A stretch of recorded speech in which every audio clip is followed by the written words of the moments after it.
दोस्तों, जिस प्रकार से आम आदमी पार्टी के वरिष्ठ नेता संजय सिंह ने नरेंद्र मोदी सरकार और अमित शाह का जमकर विरोध किया, उस बात से संसद में काफ़ी हंगामा हुआ। लेकिन सबसे बड़ा सवाल यह उठता है कि क्या सच में सरकार गलत कर रही है या केवल विपक्षी दल अपनी राजनीतिक वोट बैंक बचाने के लिए केवल राजनीति कर रहे हैं। आज इस वीडियो में एकदम फैक्ट टू फैक्ट एग्जाम्पल के साथ निष्पक्ष रूप से बात करेंगे, तो आप उसके बाद खुद डिसाइड करना कि कौन कितना सही है और कौन कितना गलत है। तो दोस्तों, सबसे पहले बात कर लेते हैं कि विपक्षी दल सरकार पर क्या आरोप लगाते हैं। जैसा कि दोस्तों, विपक्षी दल का ये कहना है कि ईडी और सीबीआई का इस्तेमाल भारत सरकार यानी कि नरेंद्र मोदी केवल विपक्ष को गिरफ्तार करने के लिए कर रही है।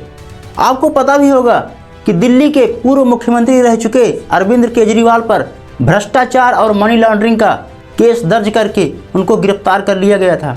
दोस्तों, मनी लॉन्ड्रिंग का मतलब होता है कि ब्लैक मनी को व्हाइट मनी में कन्वर्ट करना, और यह कैसे होता है आगे हम इस वीडियो में बात करेंगे। और दूसरा सबसे बड़ा आरोप यह लगाया जा रहा है कि कई बिल संसद में बिना चर्चा और बहस के पारित किया जा रहा है। यह एक मजबूत लोकतंत्र की निशानी नहीं है। इसके अलावा राहुल गांधी भी यह आरोप लगाते हैं कि लोकतंत्र खतरे में है और सरकार ईडी और सीबीआई का इस्तेमाल एक हथियार के रूप में विपक्षी दलों को गिरफ्तार करने में कर रही है। इतना ही नहीं, उन्होंने कहा कि नरेंद्र मोदी अडानी के लिए काम करते हैं।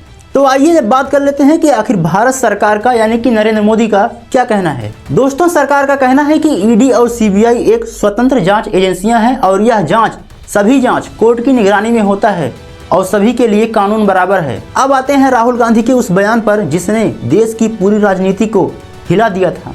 दोस्तों, राहुल गांधी ने एक विवादित बयान दिया था जिसमें कहा था कि ललित मोदी, नीरव मोदी और नरेंद्र मोदी सब चोरों के नाम में मोदी क्यों जुड़ा होता है। दोस्तों, अगर हम बात करें नीरव मोदी की, तो नीरव मोदी पंजाब नेशनल बैंक से धोखाधड़ी करके लगभग 14,000 करोड़ रुपए लेकर विदेश भाग गया था। इसके अलावा ललित मोदी 500 करोड़ रुपए लेकर आईपीएल से धोखाधड़ी करके विदेश भाग गया था। इसके बाद गुजरात के एक व्यक्ति ने वहां की निचली अदालत में राहुल गांधी के इस बयान को लेकर शिकायत किया और कहा कि यह मोदी सरनेम रखने वाले सभी व्यक्तियों का अपमान है और मोदी कास्ट का पूरा अपमान है। जिसके बाद निचली अदालत ने आईपीसी की धारा यानी कि इंडियन पिनल कोड की धारा 400 और 500 के तहत मानहानि का दोषी ठहराया और राहुल गांधी को 2 साल की सजा सुनाई और इसके साथ ही उनकी लोकसभा सदस्यता रद्द कर दिया। इसके बाद विपक्षी दलों ने इस सजा को असामान्य रूप से कठोर बताया, तो वहीं सरकार ने कहा कि यह कोर्ट का आदेश है, इसमें सरकार का कोई हस्तक्षेप नहीं है। हालांकि बाद में सुप्रीम कोर्ट ने इस सजा पर स्टे लगा दिया यानी कि रोक लगा दिया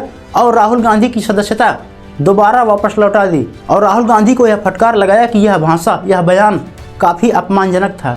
जैसा कि सरकार का कहना है कि विपक्षी दलों को सरकार से सवाल पूछने की पूरी आज़ादी है, लेकिन हर केस को फर्जी बताना सही भी नहीं है। विपक्षी दलों ने कहा कि एलपीजी गैस सिलेंडर का दाम तेजी से बढ़ा है।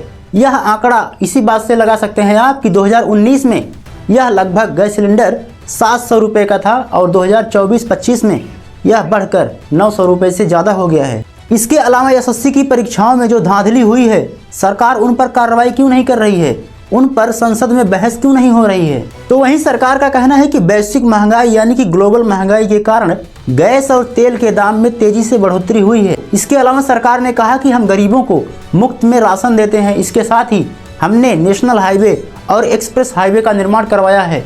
वहीं जहां दिल्ली से मुंबई जाने में लगभग 24 घंटे का समय लगता था, अब एक्सप्रेस वे का निर्माण होने से अब लगभग 12 घंटे में यह रास्ता तय किया जा सकता है। बहरहाल अपोजिशन पार्टियों का सरकार से सवाल पूछना जायज है और यह लोकतंत्र को मजबूत बनाता है, लेकिन अंधभक्ति भी खतरा है और अंध विरोध भी।